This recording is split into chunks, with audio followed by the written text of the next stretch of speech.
Thank you for standing by, and welcome to the Dutch Bros, Inc. Second Quarter 2026 Earnings Conference Call and Webcast. This conference call and webcast is being recorded today, August 5th, 2026, at 5 p.m. Eastern Time, and will be available for replay shortly after it has concluded. Following the company's presentation, we will open the lines for questions, and instructions to queue up will be provided at that time. I would now like to turn the call over to Neil Patel, Dutch Bros Director, Investor Relations. Please go ahead. Good afternoon. I'm joined by Christine Barone, CEO and President, and Josh Gunder, CFO.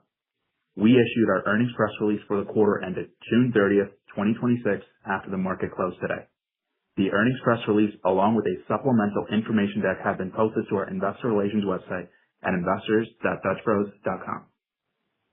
Please be aware that all statements in our prepared remarks and in response to your questions, other than those of historical fact, are forward-looking statements and are subject to risks, uncertainties, and assumptions that may cause actual results to differ materially. They are qualified by the cautionary statements in our earnings press release and the risk factors in our latest SEC filings, including our most recent annual report on Form 10-K and quarterly report on Form 10-Q. We assume no obligation to update any forward-looking statements. We will also reference non-GAAP financial measures on today's call. As a reminder, non-GAAP measures are neither substitutes for nor superior to measures that are prepared under GAAP. Please review the reconciliation of non-GAAP measures to compare GAAP results in our earnings press release. During the question and answer portion of today's call, please limit yourself to one question and avoid multi-part questions so that we can accommodate as many participants as possible. With that, I would like to turn the call over to Christine. Thank you, Neil, and good afternoon, everyone. Dutch Bros continues to be powered by a differentiated people-led culture, expanding customer occasions, and a real estate development engine that is unlocking new growth opportunities across the country. The success of our strategy was evident in Q2 as we delivered our 8th consecutive quarter of transaction growth and again delivered strong comp sales that have compounded year over year. Durable growth built on an already strong base. In fact, Q2 marked our 13th straight quarter of positive comp sales. This performance is the product of years of foundational investment, not one lever, but a full playbook we built deliberately and are executing with intention. This gives us incredible confidence in our ability to continue growing this business for the long term. Based on our performance so far this year and the recent acquisition of one of our Phoenix franchisees, we are raising our full year guidance. Turning to our Q2 results, total revenues increased an outstanding 32%, accompanied by strong profitability with adjusted EBITDA up 28%.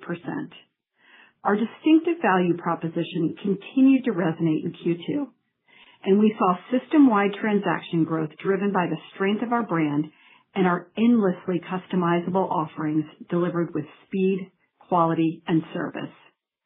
Development momentum remained exceptionally strong during the quarter, with 48 system shop openings, reinforcing our confidence in our pipeline and the path ahead to reaching 2,029 shops in 2029. Our transaction-driving initiatives, including the rollout of food and category-leading innovation, are working, serving as an important proof point in our ability to continue growing transactions while scaling nationally. System-wide AUVs continued their record upward momentum in Q2, and new shop productivity was exceptional, an important validation of Dutch Bros' long-term growth opportunity and the continued expansion of the beverage category. Our Q2 results are a direct reflection of the investments we've made across the business over the past several years. Our foundation remains exceptionally strong, and we're building on that momentum. As we look ahead, the power of our brand, industry-leading innovation, and our ability to grow customer occasions give us tremendous confidence in the long-term trajectory of Dutch Bros. But none of it would be possible without our team, who bring the Dutch Bros experience to life every day. At Dutch Bros, everything starts with our people. Our people-led culture remains the foundation of our success, and the driving force behind how we grow. Our Broistas, the heartbeat of our brand, pour into their communities, make customers feel seen, and create meaningful moments that keep customers coming back. These genuine customer connections remain the strongest differentiator of the Dutch Bros experience. Customers come to us for more than a drink. They come for the moment at the window that makes their day a little better. That connection has been the hallmark of our brand since our very first stand. And because we grow our leaders from behind the window, that special feeling of connection only gets stronger as we grow. It is the reason we continue to be at the top of the industry in customer ratings for pleasant and friendly service.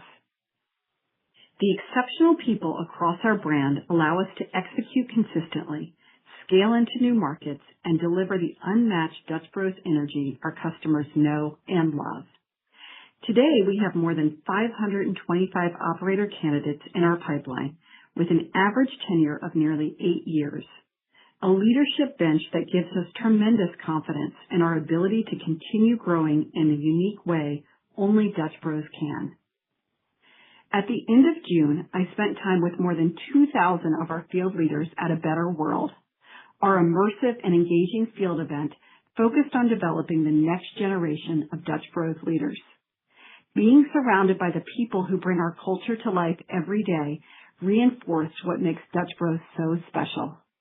Their passion for growing others, serving with kindness, and living our mission gives me tremendous confidence that our people will continue to be our greatest differentiator as we grow. The road to 2,029 shops in 2029 remains very clear, supported by our robust development pipeline.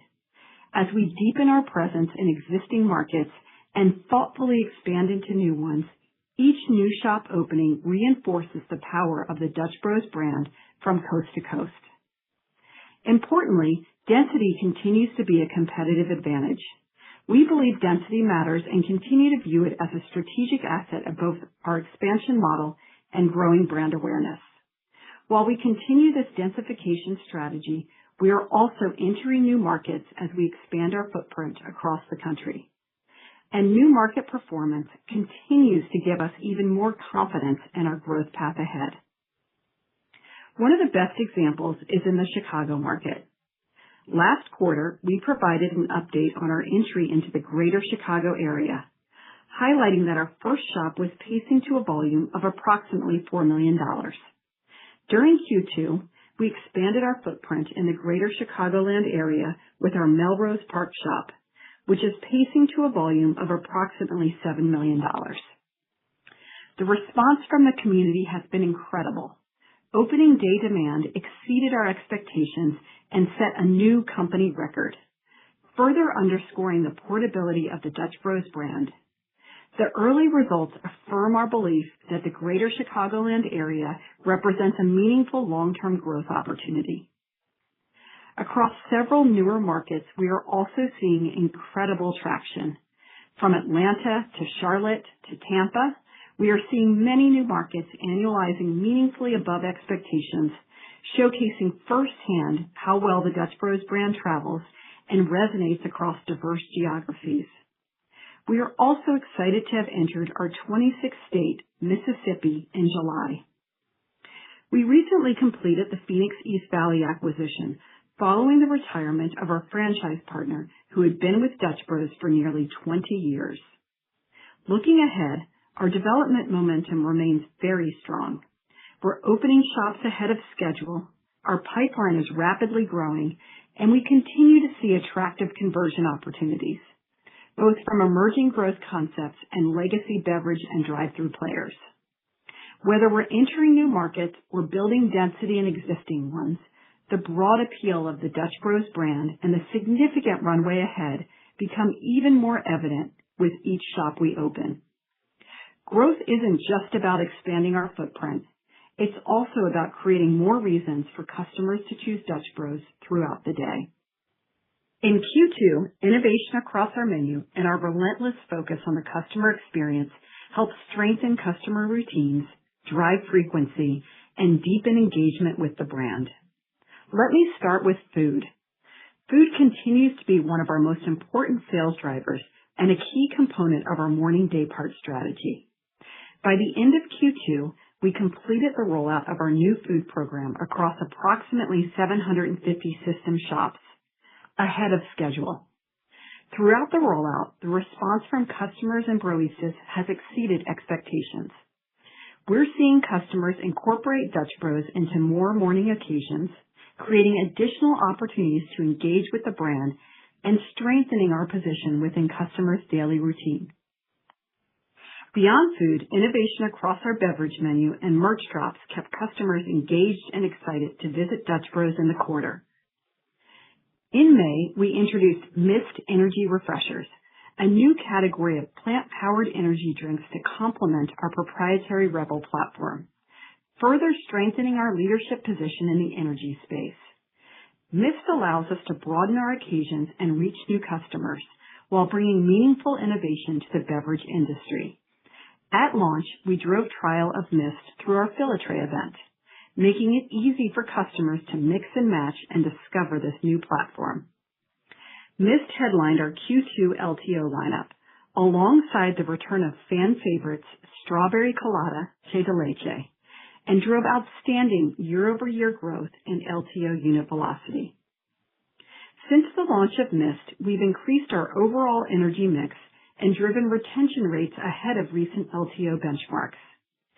Given the overwhelmingly positive customer response, we've made the decision to give Mist a permanent home on the menu alongside our Rebel program. Together, Mist and Rebel reinforce our innovation edge in energy and create a sustainable growth engine for the business. Beyond beverages, our merch drops continue to generate excitement and engagement, giving customers another reason to make a special trip to Dutch Bros while becoming truly signature events for the brand.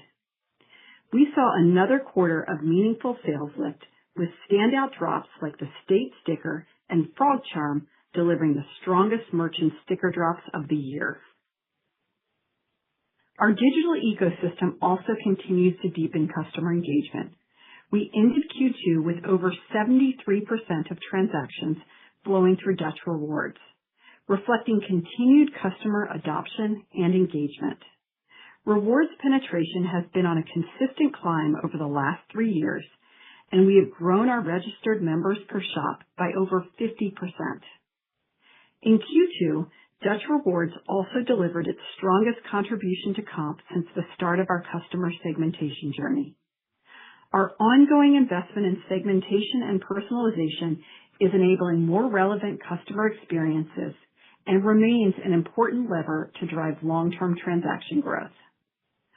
We're also seeing continued adoption of Order Ahead, which reached approximately 16% of the total transaction mix, improving convenience and making it even easier for customers to engage with us. Our CPG business continues to expand the reach of our brand, introducing customers to Dutch Bros and keeping the brand top of mind between visits to our shops. In Q2, the Dutch Bros CPG portfolio continued to show strong customer demand, generating above category average velocity in all formats in which we compete. As we scale the brand, maintaining strong operational discipline remains a key priority. In Q2, we launched our Vibe Check scorecard, giving leaders greater visibility into shop-level performance and enabling our field teams to make more informed operational decisions. As we continue to grow, tools like these help our teams maintain consistency and operational discipline. We successfully executed several high-demand events during the quarter, including major sticker, merch drop, and Fill a Tray events. Through improved staffing and operational planning, our teams delivered a consistent customer experience even during these periods of elevated demand. Finally, we continue to see improvement in throughput, with further progress already underway. We're focused on shop layout, equipment optimization, and operational processes that help our Broistas serve customers with speed while maintaining the quality and service our customers expect. In closing, our confidence in the opportunity ahead has never been greater. and it's clear that our strategy is working. Our people-led culture continues to scale alongside the business and remains the defining differentiator of the Dutch Bros brand. Backed by our deep leadership pipeline and consistent execution, we believe what sets us apart today will continue to be a key reason why customers choose Dutch Bros and keep coming back. Our strong performance in new markets and continued momentum across our development pipeline reinforces our confidence in the path to 2,029 shops in 2029. Our sales-driving initiatives are delivering exceptional results, exceeding our expectations and delighting customers. Beverage innovation, food, merch drops, and digital advancements. This is our playbook in action, all working together. And 8 consecutive quarters of transaction growth is the clearest proof it's paying off. Looking ahead, we remain confident in our ability to execute against the significant opportunity ahead of us. We continue to see significant runway for growth, supported by the strength of our brand, the passion of our people, and our ability to continue creating more occasions for customers. Together, these advantages position Dutch Bros to continue taking share and further solidify our position in the beverage category.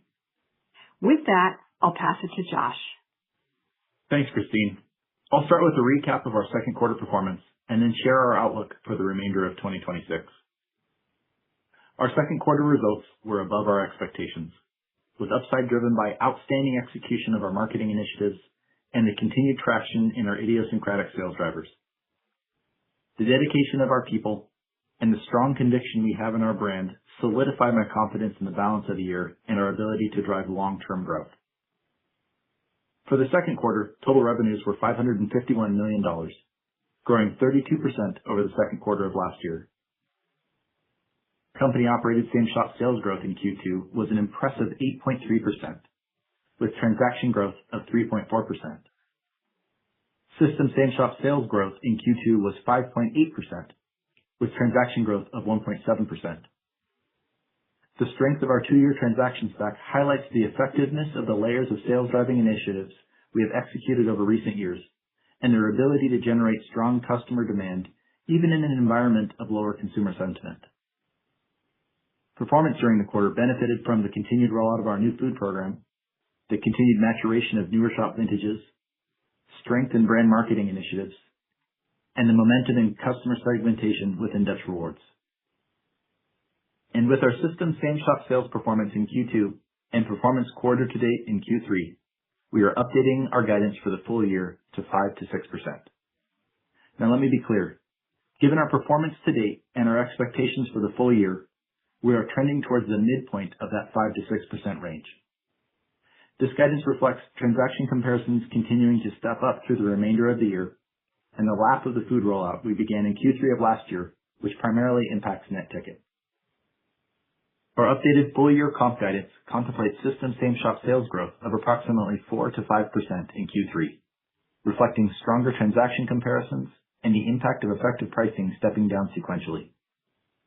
As a reminder, we rolled off another point of price in early July, and with pricing taken during the year, our ticket will include less than a point of effective pricing in the back half of the year. This reflects our disciplined approach to pricing while preserving our strong value proposition. I am very proud of the momentum we've generated across our business as the number of new shops we open quarter after quarter continue to reach record volumes. The strength of our brand, the effectiveness of our sales drivers, and the tactical execution of our playbook continue to drive system-wide AUVs higher. New shop productivity remains strong in Q2, keeping pace with this continued upward trajectory in system-wide AUVs. And we continue to build momentum across our real estate development pipeline. During the second quarter, we opened 48 new shops, continuing our strong pace of development growth. We now have approximately 90% of our pipeline needed to achieve 2,029 shops in 2029. The depth of this pipeline, coupled with the outstanding execution of our development team, reinforces our confidence in our ability to continue capturing the significant amount of white space ahead of us. Last week, we completed the acquisition of the franchise rights and assets of 31 locations in the Phoenix market, including 1 location currently under development. total purchase consideration was $63.5 million. For the remainder of 2026, we expect this to drive net incremental total revenue of approximately $25 million, inclusive of an approximately $5 million reduction in franchise and other revenue. We also expect incremental adjusted EBITDA of approximately $5 million for the balance of the year, which is net of transition-related costs. Earlier this week, we entered into an agreement to acquire the real estate and related site assets of up to 65 Solid & Go locations in Arizona, Nevada, Oklahoma, and Texas, an opportunity that we believe enhances our development pipeline and deepens our scale in these markets. We anticipate closing this acquisition this quarter, subject to applicable approvals and other customary closing conditions, with conversions expected in 2027. We are excited to extend our company-operated presence in these important growth markets, where we continue to see significant white space opportunity. Shifting to our company-operated shops, performance in Q2 was exceptional, with revenue totaling $510 million, an increase of 34%, or $130 million, compared to the second quarter of last year. Company-operated shop contribution was $156 million, representing a year-over-year increase of 32%. Company-operated shop contribution margin was incredibly strong at approximately 31%. Beverage, food, and packaging costs were 26.1% of company-operated shop revenue, which is 80 basis points higher year-over-year, primarily driven by higher coffee costs and costs associated with the continued rollout of our new food program. We continue to expect an impact from higher coffee costs in the back half of the year. The updated full year 2026 guidance contemplates approximately 60 basis points of total COGS pressure, which includes the impact from costs associated with the new food program. Labor costs were 25.4% of company-operated shop revenue, which is 120 basis points favorable year-over-year, primarily due to sales leverage. Occupancy and other costs were 16.3% of company-operated shop revenue, which is 50 basis points higher year-over-year, primarily due to higher rent on new shops as we shift more of our portfolio to build-to-suit leases. We continue to expect a shift towards build-to-suit leases will drive higher occupancy costs as a percentage of revenue in 2026. We expect this impact to be approximately 50 basis points for 2026, consistent with what we saw in Q2. Pre-opening expenses were 1.6% of company-operated shop revenue, which is 40 basis points higher year-over-year, primarily driven by increased number of shop openings. Moving down the P&L, adjusted SG&A in Q2 was $72 million, or 13.2% of total revenue. While continuing to make investments in our people and infrastructure, we were able to drive 90 basis points of leverage on adjusted SG&A. Our updated 2026 guidance now contemplates approximately 90 basis points of leverage on adjusted SG&A for the full year. Our full year guidance contemplates Q3 adjusted SG&A of $73 million to $74 million. In the quarter, adjusted EBITDA was $114 million, an increase of 28% over Q2 of last year. And we delivered 33 cents of adjusted EPS, up from 26 cents in the second quarter of last year. Let me now provide an update on our liquidity and CapEx. As of June 30th, we had approximately $699 million in total liquidity, including $269 million in cash and cash equivalents, and the balance in our undrawn revolver. In Q2, our average CapEx per shop was approximately $1.4 million, consistent with Q2 of last year. We remain on track toward our long-term goal of 60% build-to-suit lease mix, and we continue to increase the number of high-quality sites we are adding to our pipeline. As other concepts continue to right-size their drive-through fleet, they're creating even more opportunities for us to expand into high-quality locations with exceptional long-term economics. Turning to our guidance, we are approaching the back half of the year from a position of strength. We have a highly focused plan, long-term visibility into our key growth initiatives, and a very clear objective: to continue converting the significant white space ahead of us into durable growth. Given the performance we have seen thus far and the impact of the Phoenix franchise acquisition, we are raising our 2026 guidance in the following areas. Total revenues are now projected to be between $2.1 billion and $2.13 billion, representing 28% to 30% growth year over year. system same-shop sales growth is now estimated to be in the range of 5 to 6%, with us trending towards the midpoint of that range. Adjusted EBITDA is now estimated to be in the range of $385 million to $390 million. The midpoint of this range contemplates approximately 20 basis points of year-over-year net adjusted EBITDA margin pressure, reflecting the impact of higher coffee costs and increased occupancy costs, partially offset by leverage on adjusted SG&A. Capital expenditures are now expected to be in the range of $350 million to $370 million. We remain very confident in opening at least 185 system shops in 2026. I am very proud of the results our team delivered in Q2. Strong operational execution, a continued focus on establishing the everyday routine for our customers, and incredibly strong four-wall economics give me even greater conviction that we are set up for long-term success. Thank you, everyone. We'll now take your questions. Operator, please open the lines. Thank you. We will now be conducting a question and answer session. If you would like to ask a question, please press star 1 on your telephone keypad. A confirmation tone will indicate your line is in the question queue.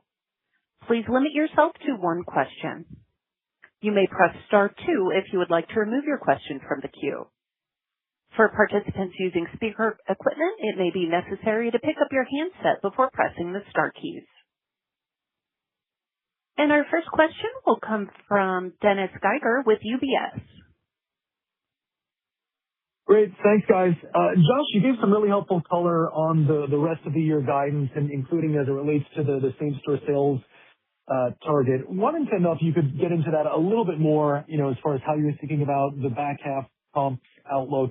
Any other puts and takes as it relates to some of the key initiatives that you've got in place and how you're thinking about contribution as we move through the back half of the year, as well as just kind of anything on broader macro backdrop, competition, anything else that might impact the back half of the year comps. Thank you. Yeah, Dennis, thanks for the question. So as we think about our guide for the full year of the midpoint of the 5 to 6 range, that really does reflect the continued step up in transaction comparison. So we see that step up in Q3 and Q4. We also are rolling off net pricing as we head into Q3, so we'll see that impact our ticket. And then we begin to roll over actually the start of the rollout of our food program that we started in Q3 of last year, and more meaningfully in Q4. So all those factors lead us to that 5 to 6 range for the full year and 4 to 5 points of comp for Q3. Yeah, and as we look at the broader macro environment, we're feeling really good about how we're positioned. We think that we are continued to be positioned to really outcompete the rest of the industry and outperform with mobile order, with Dutch Rewards, with the food program, and all of the different initiatives that we've added together are just really performing. Our customers are loving them, and our Broistas are serving them with exceptional service. And our next question will come from Andrew Charles with TD Cowen. Great, thank you. Just a little on the guidance for 3Q of 4 to 5%. It implies a deceleration from the strong 2Q results on both a 2-year basis as well as a seasonal basis. And I know you called out rolling off some price, but are there other dynamics to think about considering perhaps the implied deceleration? In particular, are you seeing headwinds from the surges of gas prices? Obviously, Starbucks had a big launch this month with blended energy as well. Just other dynamics that we should be thinking about as well here. Yeah, Andrew, thanks for the question. I'd really point you towards the primary driver being that transaction lapse starting to step up here, and then what we're rolling off, both in terms of pricing and the rollover of the start of our food program. So we do feel very good about the position that we're in as we head into Q3 and for the balance of the year and how things are shaping up for us. We'll go next to Jeff Farmer with Gordon Haskett. Thanks. Over the last couple of quarters, you guys pointed out some pretty big increases in your LTO unit velocity. So just looking for a little bit more color there, and then more importantly, what's the relationship between increased LTO velocity and your traffic and same-store sales numbers? Thank you. Yeah, thanks for the question. So we continue to be really pleased with how our LTOs are performing. When you look at Q2, I would highlight the launch of Mist This is an incredibly important platform for us. We are the leader, the category creator in customized energy, and having that full platform, including Mist, really just adds to what our customers can choose across that. We actually saw an incremental increase in energy as a total % of our sales as we looked over that quarter. So really excited to see how that's performing. We did launch that as an LTO, and with that strong performance have decided to keep that on the menu. As we've talked over the last couple of quarters and look at our innovation, we really look at innovation as platform innovation, and then some of those LTOs and those new flavors that just drive excitement across our business. And this quarter, we were really focused on that platform innovation with launching Mist.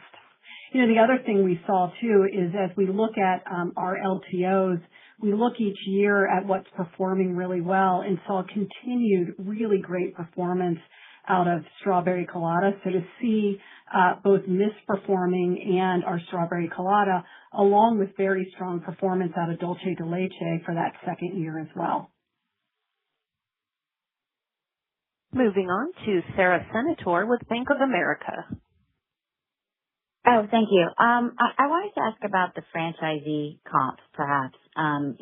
It looks like the gap is widening, although certainly I think the 2-year gap maybe is more stable. I guess the reason I ask is twofold. One, trying to distinguish kind of how much of your strength in the company system was kind of the wind at your back from a strong segment versus I think you tend to do more pre-opening, you tend to do like more local marketing. So just as I think about your underlying drivers, it sort of feels like maybe franchise is a control group. And then the other piece is I know you bought in a franchise system. I guess, is there an opportunity to maybe increase or accelerate comps from that business as well? Thank you. Yeah, so I'll just talk about the broader spread to start with. As we showed in the past, one of the biggest drivers of the spread between company and franchise is really that we see strong comp tailwinds coming from the newer vintages of shops, and our growth is more heavily weighted towards the company-operated side. So that just disproportionately benefits our company-operated system more. I'd say adding to that, as we've rolled out food, we completed the rollout of food into our company-operated system during the quarter. We'll start rolling that out into the franchise system starting next quarter. So certainly that helped create some more of the spread, especially on the ticket side as we look at Q2. And then just as a reminder, about 300 of our shops won't be able to have the hot food program, and that really is disproportionately in the franchise shops. The franchise shops that we have been testing with and have started to roll out food, and those that have all of the new bakery are seeing great results with it. We'll go next to Drew North with Baird. Great. I had a follow-up on the food platform, so you teed it up well. I was hoping you could expand a bit on your opportunity to raise awareness of the offering. I think, as you mentioned, food is rolled out to the majority of the company-operated locations now to date. I was wondering if you were seeing sales mix continue to build as awareness has naturally grown, and maybe how you're thinking about putting marketing dollars, if that's a consideration, behind food to drive year 2 of growth in that platform. Thanks. Yeah, so if we look at the food platform, our teams are really excited about the platform. So we actually see really from the very beginning of launch of food that we see that pop up in food attach very, very quickly within our shops. And as we look at what we're trying to do with food, really the first thing that we're trying to do is we heard from our customers loud and clear that, hey, I love Dutch Bros the most, but some days I go to another place because I want a breakfast sandwich or something like that in the morning. And so it's really important for us to add this for our customers. And we are seeing that attach, right away as we roll out the program. So we're very focused right now on executing the program really well. We're really pleased with the lift that we're seeing. As we look at the long-term opportunity, I think, not only do we have an opportunity to grow awareness of the program, but we also now have a very important food capability as part of our toolkit. And so as we look ahead, I think there are other platforms we can look at that might still be missing within our offering. We only have 9 SKUs right now within our shops. I think food can also play a nice role in seasonal offerings to help drive that awareness and that traffic. And, as we roll out into new markets, I think another thing that's neat to see is customers really expect us to have that broader food offering. And so I think are very pleased when they come to our shops. So some of those new shops that we spoke about are seeing really great success with food as well. And our next question will come from Raul Crowe with JP Morgan. Good evening, guys. Can you help us understand how the new store productivity has been steadily ticking higher? I mean, look, what is being done differently, especially as many stores are not necessarily been opening in the newer markets? And I have a follow-up. Yeah, so as we look at our new shop performance, we continue to be incredibly pleased. As you know, we've been on a journey in really developing our real estate capabilities. So starting with market planning, understanding how each store that we open is going to perform not only when it opens, but also as we fill out that whole market. Then, looking at how we do our marketing sequence within a new market, how we think about what really works, what helps to drive customers in. We've been on a march to build brand awareness as we go into new markets. And I think as you look across all of those things, it's clearly working, and we are opening great new shops as we continue to roll out in the country. I think, one of the big highlights that we had in this quarter was opening in Chicago, our second shop there. And I think to set an opening day record when we're at 1,200 plus shops in a new market just really speaks to the incredible strength of the brand and all of the awesome work that our teams are doing. We'll go next to Nick Setyan with Mizuho Securities. Hi, thank you. Just in terms of the guidance for the second half, any way to kind of break out company-owned versus franchise, given the expanding gap here, that would be very helpful. And aside from, the food rollout being delayed at the franchise stores, are any of the other initiatives that are taking place in the company-owned stores not taking place within the franchise stores? Yeah, Nick, so we don't provide guidance on the components of company versus franchise. Certainly as we think about some of the drivers for that spread there, you'd expect there to remain a spread as we continue to our shop growth cadence on the company side is certainly outpacing the franchise side. But that's about as much details we'd give on guidance as it relates to the spread between the two. And then our food rollout really is ahead of schedule. I think as we've continued to see how our teams have embraced the food rollout, we always expected to actually roll out the company-operated shops first, and for our franchisees to get to see that great performance and then adopt that program. We'll go next to Sharon Zackfia with William Blair. Hi, thanks for taking the question. Sorry, I'm losing my voice. Can you talk about what you're seeing with Mist in terms of the demographic and the day parts that might differ from what you see with Rebel? Yeah, so as we look at Mist, we really are seeing that afternoon day part strength continue, but we also do see Mist occasions in the morning as well. And I do think that it is a lighter, customizable caffeine that is in the Mist product. It's plant-powered, and it provides that really refreshing platform that our customers love. As far as demographics go, again, it looks fairly similar, I think, to what we're seeing from Rebel as well. But it is incredibly early days still for Mist. We think this platform just has a long way to go. And I think that, as this energy market continues to evolve, we would expect that you would actually continue to see more of those occasions, come into the morning as well. And I think that it's becoming something that our customers are really drinking throughout the day. Moving on to Gregory Frankfurt with Guggenheim Partners. Hey, thanks for the question. I just wanted to ask about the thought behind the Salad and Go lease acquisition. I mean, I think these are 1,000 square feet, so it's pretty comparable to the size of the Dutch Bros. But I think Arizona and Nevada might be two of your 3 or 4 most penetrated states, and you kind of grow in mid-single digit unit growth in those markets. Just like, is this to kind of turbocharge? Is there a lot of overlap with your stores? Just anything on the thought process there. Thanks. Yeah, Greg. So, we really look at this, as we shared in the past, even with something like Clutch, we look at this as a great opportunity for us to get a hold of some fantastic real estate in markets where we see a lot of potential to continue growing.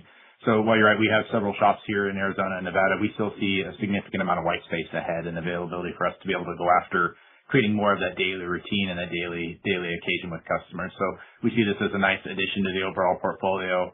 To your point, the sites themselves are right around our size shops, so it should lead to easier conversion to a Dutch Bros. Moving next to Jon Tower with Citigroup. Great. Thanks for taking the question. Maybe quick clarification on the question. On the clarification front, just want to make sure that the bump in CapEx that you guys had for the year guidance, that includes the acquisition of the franchise market in Arizona, one. And then the question is on the rewards program. I think, Christine, you had mentioned that it delivered its strongest contribution to comp since the start of the customer segmentation journey. So can you just speak to what exactly contributed to that? Is it something that you're doing explicitly in the program that drew customers back? Was it products in the period? Was it, exclusive merch that maybe they had access to? Just curious what moved the needle there.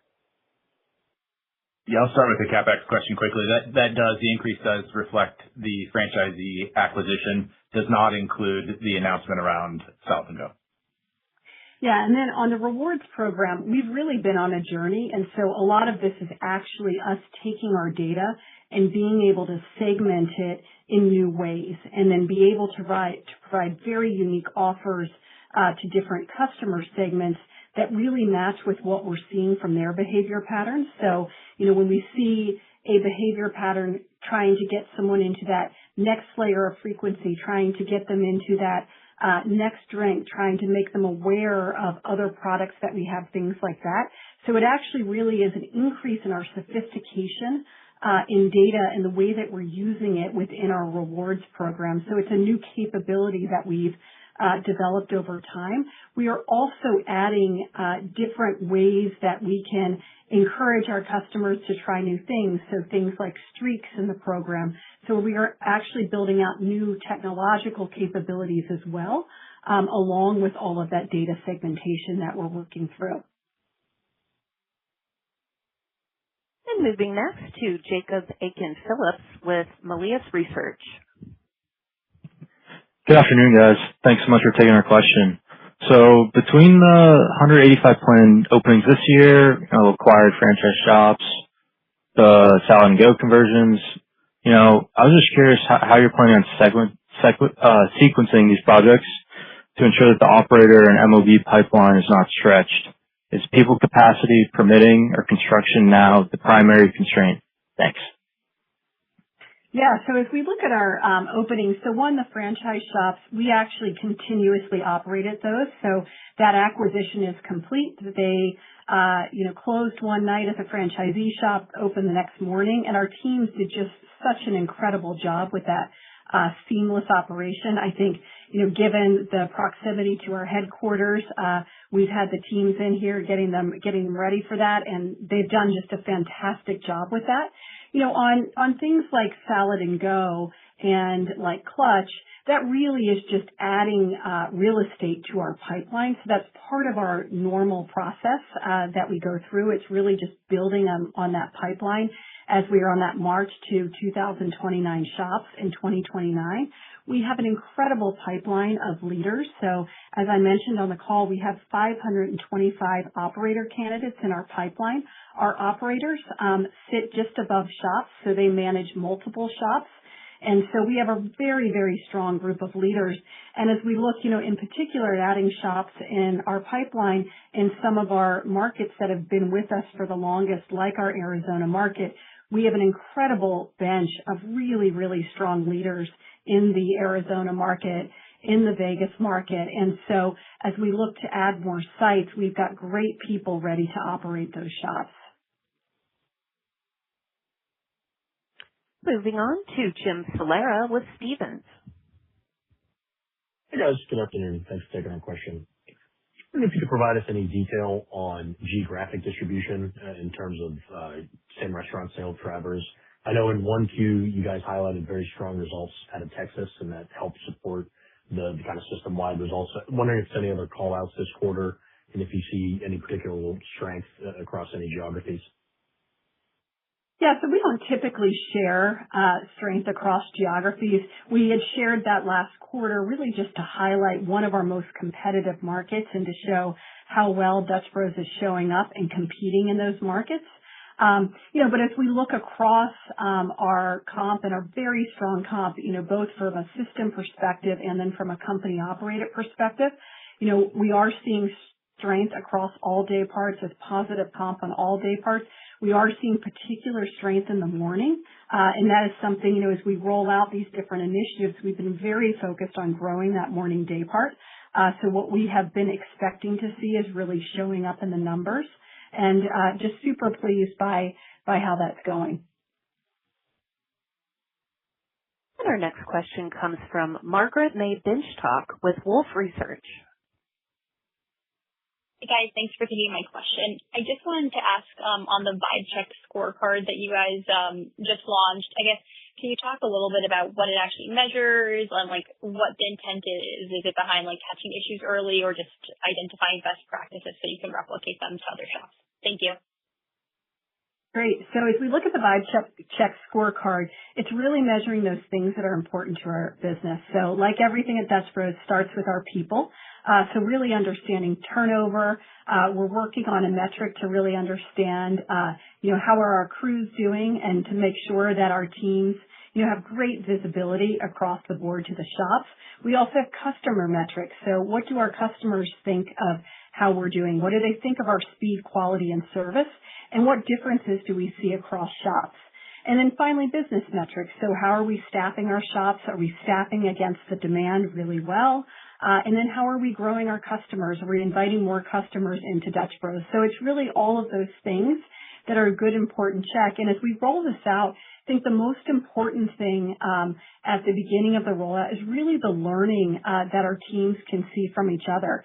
So we might have a shop that's doing particularly well in motivating their teams, and they have really great turnover metrics. And then the whole rest of that region will get to learn from that great operator and understand what they're doing. And so, we will use it to understand where things are, where we can improve. But I think the greatest use of a tool like this is really the learning that our operators can provide for each other. We'll hear next from Chris Carril with KeyBanc Capital Markets. Hi, thanks for taking the question. Can you expand on throughput opportunities that you're seeing today, maybe how much potential upside you see from increasing throughput over the near to medium term? And if you could maybe speak to this in the context of your highest volume stores, maybe touch upon some of the learnings from the Melrose Park shop, that would be helpful. Thank you. Yeah, so we think we have a great path ahead of us to expand our throughput. And, as we look at what is driving the most right now, it really is on labor deployment. And so what we are looking at is giving our shops very detailed and great information around how are they staffing versus the demand by day and by day part. And as you look at that, it really helps match the demand, and then we can go through those very long lines that we have in some of our shops much quicker. And as I look at that and learnings from some of those very high volume shops, I think we're doing a really great job of that in our highest volume shops, but really labor deployment helps across our entire system, and so getting that correct. The other thing we're working on is longer term opportunities and really looking at the shop layout. So as we look at the demand, how much of the demand is coming out the drive-through window, how much of the demand is coming out of our walk-up window, especially now with mobile order at 16% sales. How do we balance that demand and make sure that the stations are in the right place and the work is happening in the right place at the shop? So very early days on that, but excited by the work that the teams are starting to do on that.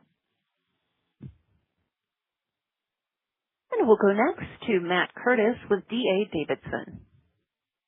Hi, thanks.